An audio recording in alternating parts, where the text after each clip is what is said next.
నది బాధితుల పునరావాసంపై 2013 భూసేకరణ చట్టం ద్వారా ప్రయోజనాలను కల్పిస్తామన్న వాదనలు వీగిపోతున్నాయని రాష్ట్ర ప్రభుత్వం కేంద్రాన్ని, పార్లమెంటును, ప్రజలను తప్పుదోవ పట్టిస్తుందని బీఆర్ఎస్ సీనియర్ నేత హరీష్ రావు మండిపడ్డారు. మూసీ రివర్ ఫ్రంట్ ప్రాజెక్టు పైన రాష్ట్ర ప్రభుత్వము వాస్తవాలను దాచిపెడతా ఉంది. పార్లమెంట్ను తప్పుదోవ పట్టించడం అనేది సిగ్గుచేటు. ఏకంగా కేంద్ర ప్రభుత్వాన్ని, పార్లమెంటును కూడా ఈరోజు తప్పుదోవ పట్టించారు. కేంద్ర ప్రభుత్వానికి, పార్లమెంటుకు చెప్తున్నది ఒకటి, ఇక్కడ అమలు చేస్తున్నటువంటిది ఒకటి. ఈ క్వశ్చన్ మీరు చూస్తే ఇది unstarred question, question number 69, date 25 November 2024. వాస్తవానికి ఇక్కడ ఏమన్నారు, 2013 భూసేకరణ చట్టం అమలు చేస్తున్నాం. అయితే ఇందులో నేను మీరు ఒక లైన్ చదివాను మీకు మీ నాలెడ్జ్ కోసము, ప్రజల కోసం కూడా. ఇందులో ఒకటేముంది, first line, Telangana state right to fair compensation and transparency in land acquisition, rehabilitation and resettlement rules 2014. ఏంటిది? 2013 భూసేకరణ చట్టం ఉన్నప్పుడు ఇది రాష్ట్ర ప్రభుత్వం 2014లో మరొక చట్టం తెచ్చింది.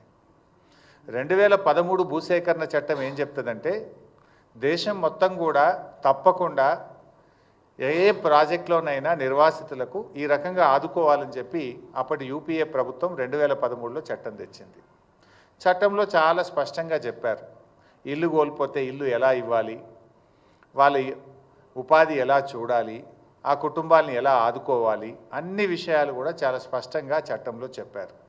చెప్తూ ఇంకో మాట ఏమన్నదంటే, ఏదైనా ఒక రాష్ట్రం ఇంతకంటే మెరుగైన చట్టాన్ని అమలు చేయాలనుకుంటే, ఇంతకంటే ఎక్కువ సహాయాన్ని అందించాలనుకుంటే ఆ రాష్ట్రాలు స్వంతగా చట్టాన్ని రూపొందించుకోవచ్చు అని చెప్పి అక్కడ రాష్ట్రాలకు వెసులుబాటు కల్పించారు. దాంట్లో భాగంగా మన గౌరవ తెలంగాణ తొలి ముఖ్యమంత్రి కేసీఆర్ గారు, ఆయన కూడా ఒక నిర్వాసిత కుటుంబం నుంచి వచ్చిన వాడు కనుక అంతకంటే బెటర్గా మనం 2014 భూసేకరణ చట్టాన్ని ఒకటి తయారు చేసి రాష్ట్ర శాసనసభలో ద్వారా దాన్ని ఆమోదించుకున్నాం. ఎలా బెటర్ అది?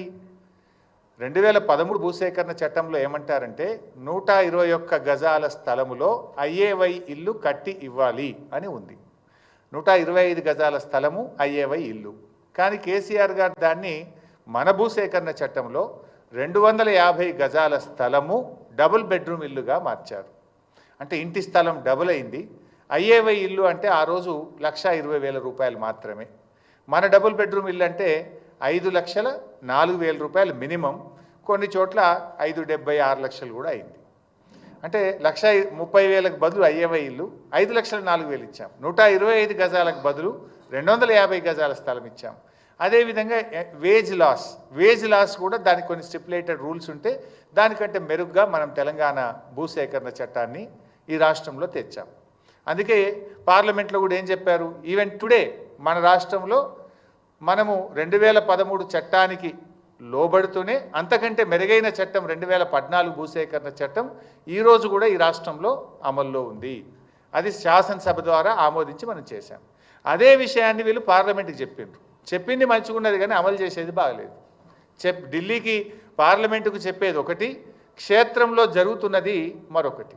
ఏం జరగాలి? ఏదైనా ఒక ప్రాజెక్టు చేపట్టినప్పుడు ఫస్ట్ ఐడెంటిఫికేషన్ ఆఫ్ బెనిఫిషరీస్, ఎవరైతే నష్టపోతున్నటువంటి కుటుంబాలు ఉన్నాయో వారిని గుర్తించాలి, వారందరినీ కూడా గుర్తించాలి. 2013 భూసేకరణ చట్టం ఇంకో మాట ఏం చెప్తుందంటే, అది పట్టా భూమి అయినా, ప్రభుత్వ భూమి అయినా, అది అసైన్డ్ భూమి అయినా, అది ఎంక్రోచర్స్ ఉన్నా, మీరు అక్కడ బతుకుతే చాలు, అక్కడ ఉపాధి పొందితే చాలు, అందరికీ సమానమైన హక్కులు ఉంటాయి అని భూసేకరణ చట్టం చెప్పింది. అది ఎంక్రోచర్ అయినా, అసైనీ అయినా, లేదు ప్రభుత్వ భూమిలో ఉన్న, పట్టా భూమిలో ఉన్న అందరికీ సమానమైన చట్టాలు ఉంటాయనేది ఈ చట్టం చెప్తుంది. నిర్వాసిత కుటుంబాలకు న్యాయం జరగలేదు. తెలంగాణ భవన్లో విలేకరుల సమావేశంలో హరీష్ రావు మాట్లాడుతూ, మూసీ పునరావాస బాధితులకు న్యాయం చేయడంలో రాష్ట్ర ప్రభుత్వం విఫలమైందని అన్నారు. 2013 భూసేకరణ చట్టాన్ని అనుసరిస్తున్నామని ప్రభుత్వం చెబుతుందని అయితే ఇది పచ్చి అబద్ధమని హరీష్ రావు అన్నారు. ఎలాంటి లెక్కలు లేవు, నోటీసులు లేవు, ప్రజాభిప్రాయాలు లేవు, న్యాయమైన పరిహారము లేదు. బదులుగా ఇల్లు నిర్లక్ష్యంగా బుల్డోజర్తో కుటుంబాలను వదిలివేశారు.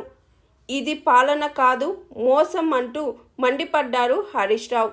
నిజంగా మూసీలో ఎవరి ఇండ్లు పోయినా ఎక్కువ ఎవరి పోతున్నాయి ఈ నిమిషానికి? వాళ్ళు ఇనుప సామాన్ అమ్ముకునేటోళ్ళు, రోళ్ళు తయారు చేసేటోళ్ళు, లేకపోతే ఏమంటాము గొడ్డళ్ళు, కత్తులు, వాటిని పదను పట్టేటువంటి వాళ్ళు, లేకపోతే అక్కడ ఉండే ఇళ్లల్లో పనిచేసుకునేటువంటి వాళ్ళు, పాత సీసాలు ఏరుకునే వాళ్ళు, పాత బట్టలు అమ్ముకునేటువంటి వాళ్ళు, ఇలా చాలా అత్యంత పేదలైనటువంటి వాళ్ళు ఆటోలు నడుపుకునేటువంటి వాళ్ళు, రిక్షా పుల్లర్సు, హమాలీసు, హోటళ్లలో పనిచేసేటువంటి వాళ్ళు, ఇట్లాంటి వాళ్ళు అతి కడు పేదలు ఆ ప్రాంతంలో నివసిస్తున్నారు. మరి ఆ పేదలకు పాత ఇంటికి నువ్వు డబ్బులు ఇవ్వలేదు, నెంబర్ 1. Number 2, veg loss. మన 2014 భూసేకరణ చట్టం ఏం చెప్తుందంటే, ఆ ఇంటిలో పెళ్ళైనటువంటి వాళ్ళు ఎందరుంటే అంతమందిని కుటుంబాలుగా గుర్తించాలి.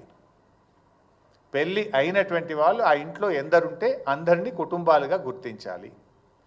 ఒక్కొక్క కుటుంబానికి 7,50,000 రూపాయల వేజ్ లాస్ 1 టైం సెటిల్మెంట్ కింద ఇవ్వాలి. నెంబర్ 2. నెంబర్ 3, ఆ ఇంట్లో పెళ్ళి కానటువంటి 18 సంవత్సరాలు నిండినటువంటి అమ్మాయి కానీ అబ్బాయి కానీ ఉంటే వారికి ఒక్కొక్కరికి 5 లక్షల రూపాయలు ఇవ్వాలి. నంబర్ 4, ఇంట్లో పెళ్ళై ఉన్నటువంటి వారందరికీ ప్రతి ఒక్కరికి 250 గజాల స్థలము మరియు డబుల్ బెడ్రూమ్ ఇల్లు ఇవ్వవలను. డబుల్ బెడ్రూమ్ ఇళ్లతో పాటు ఆ ఇంటికి నల్లా connection, current connection, drainage, roads, hospital, ANM sub centre, post office, అన్ని దేవాలయము, చర్చు, మసీద్, అన్ని వసతులతో కూడినటువంటి కాలనీని యాజ్ ఇట్ ఈజ్గా నిర్మించి ఇవ్వాలి. పెళ్ళి కాని 18 సంవత్సరాలు నిండిన వాళ్ళకు 5 లక్షలు అన్నాం కదా, దాంతోపాటు వారికి కూడా 250 గజాల స్థలాన్ని కూడా ఇవ్వాలి. These are the points in 2014 act. ఇందులో ఒక్కటన్నా అమలైందా వైసాబ్? ఈ కట్టిన డబుల్ బెడ్రూమ్ ఇల్లు కూడా రిజిస్ట్రేషన్ చేసి, రిజిస్ట్రేషన్ ఫీజు ఎగ్జెంప్ట్ అనే చేయాలి, గవర్నమెంటే రిజిస్ట్రేషన్ ఫీజు కట్టి సెలబుల్ రైట్స్తో కూడిన ఇల్లు ఇవ్వాలి వాళ్ళకి. ఎందుకంటే వాళ్ళది ఆస్తి మనం తీసుకుంటున్నాం కనుక మనం ఇచ్చే డబుల్ బెడ్రూమ్ ఇల్లు 250 గజాల స్థలము కట్టిన ఇల్లును రిజిస్ట్రేషన్ డిపార్ట్మెంట్ ద్వారా రిజిస్ట్రేషన్ చేసి పూర్తి హక్కులతో కూడినటువంటి ఇల్లు వాళ్ళకి ఇవ్వాలి. ఇది మన భూసేకరణ చట్టం. వీళ్ళు చేసింది ఏంది? కేసీఆర్ గారు కట్టిన డబుల్ బెడ్రూమ్ ఇళ్లలో నెట్టేసారు వాళ్ళని, ఖతం.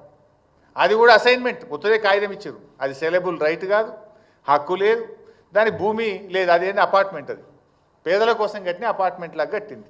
రేపు వాళ్ళకి ఏముంటుంది? వాళ్ళకి రైట్ ఏముంటుంది దాని మీద? అంటే నువ్వు మొత్తంగా మోసం చేసినావు. భూసేకరణ చట్టంలో ఏ ఒక్కటి కూడా చేయలేను. బేసికల్లీ పాత ఇంటికి డబ్బులు ఇవ్వలేదు, ఉపాధికి కోల్పోయే వారికి డబ్బులు ఇవ్వలేదు, వాళ్ళకు house site with built house ఇవ్వాలి, అది ఇవ్వలేదు, పెళ్లిగాని పిల్లలకు సాయం చేయలేదు. అంటే ప్రజల్ని మోసం చేసిండు రేవంత్ రెడ్డి, పార్లమెంట్ను కూడా మోసం చేసిండు రేవంత్ రెడ్డి. బికాస్ ఆయనే మున్సిపల్ మినిస్టర్, ఆయన సంతకంతోనే ఢిల్లీకి పోతుంది ఫైల్. పార్లమెంట్లో ఏదైనా సమాధానం చెప్పాలంటే రాష్ట్రంలో సంబంధిత శాఖ మంత్రి యొక్క అప్రూవల్తోనే ఆ సమాధానం పార్లమెంటుకు వెళ్తుంది. ఇవాళ మున్సిపల్ మంత్రి ఆయన్నే, ముఖ్యమంత్రి ఆయనే ఇలా ఈ రాష్ట్ర ప్రజల్ని మోసం చేసిండు, కేంద్ర ప్రభుత్వాన్ని మోసం చేసిండు, పార్లమెంటును కూడా రేవంత్ రెడ్డి గారు మోసం చేసిండు. Hi, this is Swathi. Like చేయండి, షేర్ చేయండి, కమెంట్ చేయండి అండ్ సబ్స్క్రైబ్ చేయండి GRTV. Hi, this is Monica. Please like, share and subscribe GRTV.